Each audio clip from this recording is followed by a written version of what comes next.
ಬೇಜಾರು ಮಾಡ್ಕೋಬೇಡಿ. ತಲೆ ಕೂದಲು ಉದುರೋಯ್ತು, ಹೊಟ್ಟೆ ಬಂದ್ಬಿಡ್ತು, ಫಿಟ್ನೆಸ್ ಕಡಿಮೆ ಆಗೋಯ್ತು ಅಂತ ಬೇಜಾರು ಮಾಡ್ಕೋಬೇಡಿ. ನೀವೇ ಲಾಸ್ಟ್ ಜನ್ರೇಷನ್ ಕಣ್ರಿ. ತಂದೆ ತಾಯಿಗಳನ್ನು ನೋಡಿಕೊಂಡು, ಮಕ್ಕಳನ್ನು ನೋಡಿಕೊಂಡು ಅವರ ಆಶೋತ್ತರಗಳನ್ನು ಈಡೇರಿಸ್ತಾ ಇರ್ತಕ್ಕಂಥ ಕೊಟ್ಟ ಕೊನೆಯ ಜನ್ರೇಷನ್ ನೀವು.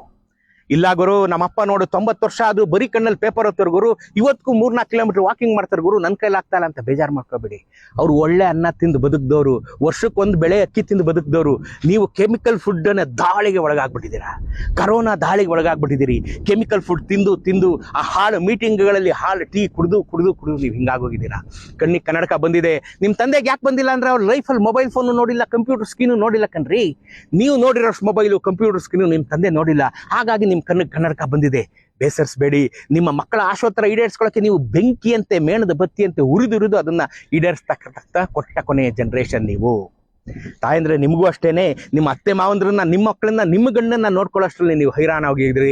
ಫಿಟ್ನೆಸ್ ಚೂರು ಕಡಿಮೆ ಆಯ್ತು, ಟೈಮ್ ಇಲ್ಲ ಅಂತ ಬೇಸರಿಸಬೇಡಿ. ನೀವು ಫಿಟ್ನೆಸ್ ಕಡೆ ಗಮನ ಕೊಡಿ. ಆದ್ರೆ ನನ್ನ ಲೈಫ್ ಹಿಂಗ್ ಆಗೋಯ್ತು ಅಂತ ಮಾತ್ರ ಬೇಜಾರು ಮಾಡ್ಕೋಬೇಡಿ. ನೀವು ಎದುರಿಸಿದಂತ ಯುದ್ಧವನ್ನ ನಿಮ್ಮ ತಂದೆ ತಾಯಿಗಳು ಎದುರಿಸಲಿಲ್ಲ. ನೀವೇ ಮೊದಲನೇ ಜನ್ರೇಷನ್ ಮತ್ತು ನೀವೇ ಕೊನೆ ಜನ್ರೇಷನ್. ಈ ಯುದ್ಧ ಎದುರಿಸ್ತಾ ಇರ್ತಕ್ಕಂಥ ಕೊನೆ ಜನ್ರೇಷನ್ ನೀವು. ಯಾಕೆ ಗೊತ್ತಾ? ನಮ್ಮ ಮಕ್ಕಳು ನಮ್ಮನ್ನು ನೋಡ್ಕೊಳ್ತಾರೆ ಅಂತ ಯಾವ ಗ್ಯಾರಂಟಿನೂ ಇಲ್ಲ, ಅವ್ರ ಮಕ್ಕಳನ್ನ ನೋಡ್ಕೊತಾರೆ ಅಂತನೂ ಯಾವ ಗ್ಯಾರಂಟಿನೂ ಇಲ್ಲ. ಹಾಗಾಗಿ ಎಲ್ಲವನ್ನ ಸಂಭಾಳಿಸಿದಂತ ಹೆಮ್ಮೆಯ ಕೊನೆಯ ಜನರೇಷನ್ ನಾವೆಲ್ಲ. ಹೆಮ್ಮೆ ಪಟ್ಕೊಳ್ಳೋಣ.